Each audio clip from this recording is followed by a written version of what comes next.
Economists have been exploring people's behavior for hundreds of years. How we make decisions, how we act individually and in groups, how we exchange value. They've studied the institutions that facilitate our trade, like legal systems, corporations, marketplaces. But there is a new technological institution that will fundamentally change how we exchange value, and it's called the blockchain. Now, that's a pretty bold statement, but if you take nothing else away from this talk, I actually want you to remember that while blockchain technology is relatively new, it's also a continuation of a very human story. And the story is this. As humans, we find ways to lower uncertainty about one another so that we can exchange value. Now, one of the first people to really explore the idea of institutions as a tool in economics to lower our uncertainties about one another and be able to do trade was the Nobel economist Douglas North. He passed away at the end of 2015, but North pioneered what's called new institutional economics. And what he meant by institutions were really just formal rules, like a constitution, and informal constraints, like bribery. These institutions are really the grease that allow our economic wheels to function. And we can see this play out over the course of human history. If we think back to when we were hunter-gatherer economies, we really just traded within our village structure. We had some informal constraints in place, but we enforced all of our trade with violence or social repercussions. As our societies grew more complex and our trade routes grew more distant, we built up more formal institutions. Institutions like banks for currency, governments, corporations. These institutions helped us manage our trade as the uncertainty and the complexity grew, and our personal control was much lower. Eventually, with the internet, we put these same institutions online. We built platform marketplaces like Amazon, eBay, Alibaba. Just faster institutions that act as middlemen to facilitate human economic activity. As Douglas North saw it, institutions are a tool to lower uncertainty so that we can connect and exchange all kinds of value in society. And I believe we are now entering a further and radical evolution of how we interact and trade. Because for the first time, we can lower uncertainty not just with political and economic institutions, like our banks, our corporations, our governments, but we can do it with technology alone. So what is the blockchain? Blockchain technology is a decentralized database that stores a registry of assets and transactions across a peer-to-peer network. It's basically a public registry of who owns what and who transacts what. The transactions are secured through cryptography, and over time, that transaction history gets locked in blocks of data that are then cryptographically linked together and secured. This creates an immutable, unforgeable record of all of the transactions across this network. This record is replicated on every computer that uses the network. It's not an app.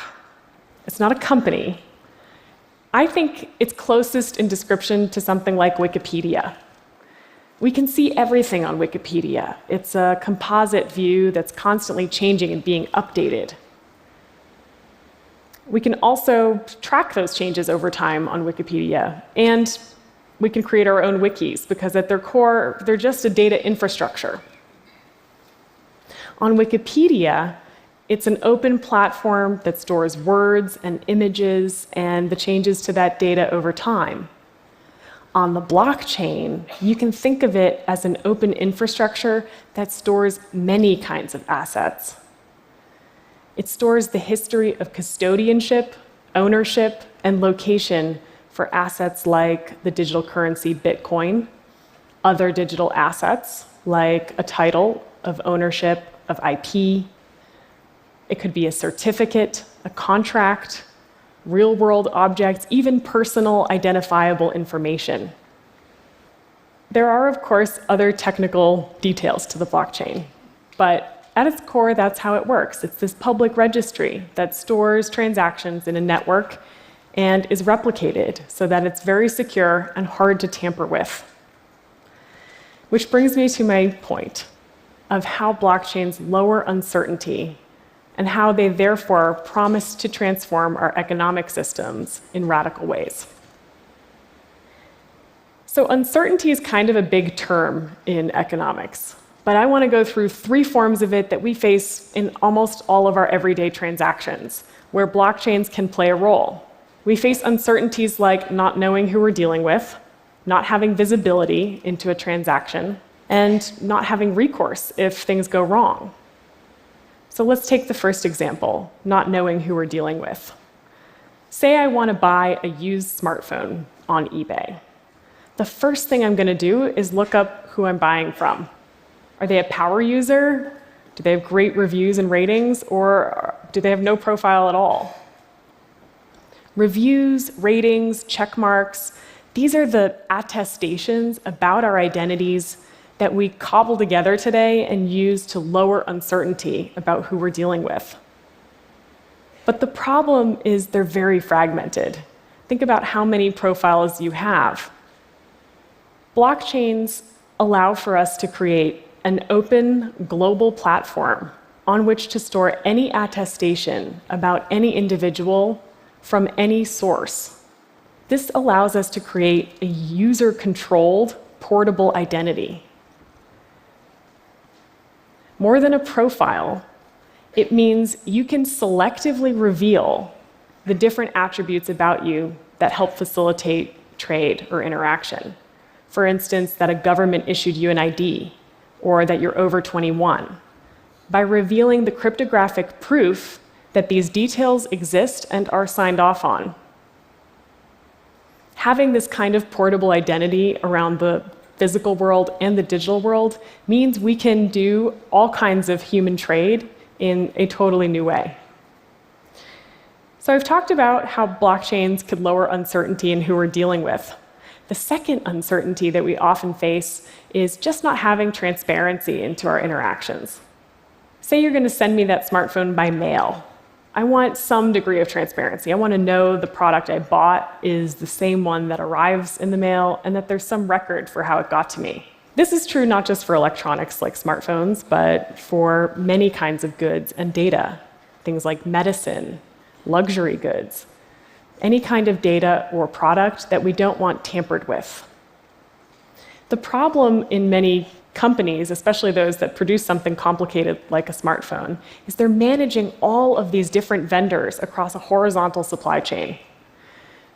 All of these people that go into making a product, they don't have the same database. They don't use the same infrastructure. And so it becomes really hard to see transparently a product evolve over time.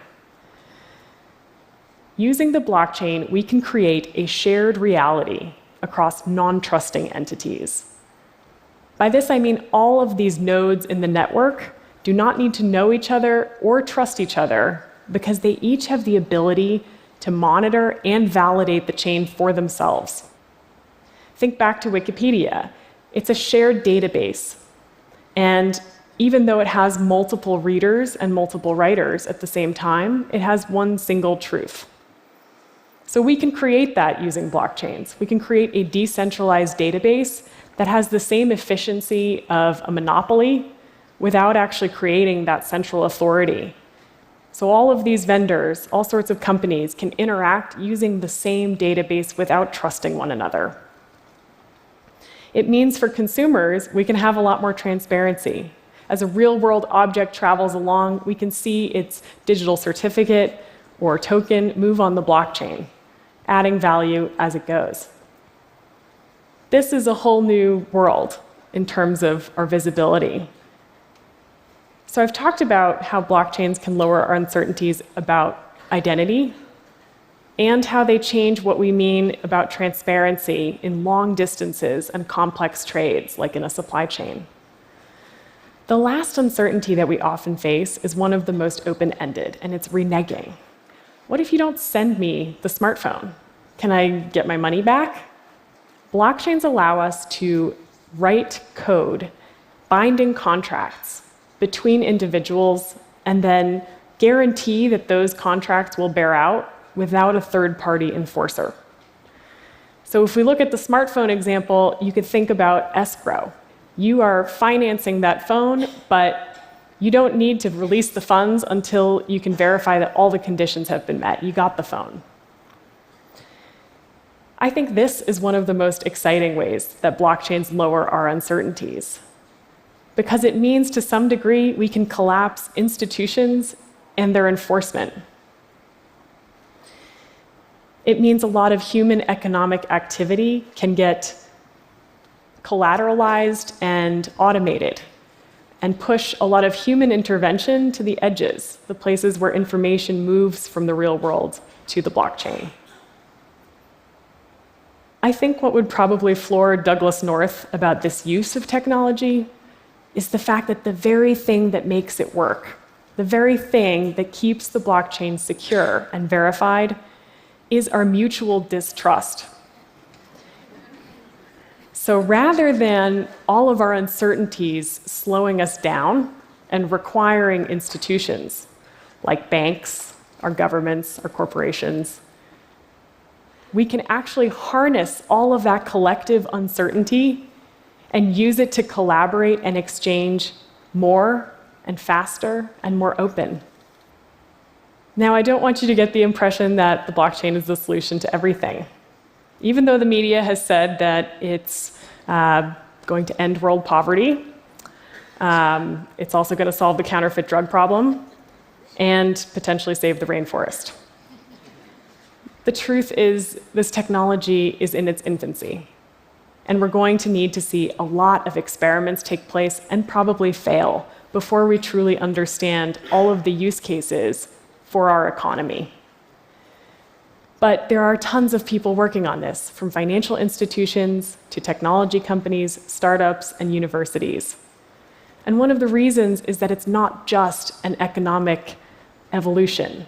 It's also an innovation in computer science. Blockchains give us the technological capability of creating a record of human exchange of currency, of all kinds of digital and physical assets, even of our own personal attributes in a totally new way. So in some ways, they become a technological institution that has a lot of the benefits of the traditional institutions we're used to using in society. But it does this in a decentralized way. It does this by converting a lot of our uncertainties into certainties. So I think we need to start preparing ourselves, because we're about to face a world where distributed autonomous institutions have quite a significant role. Thank you.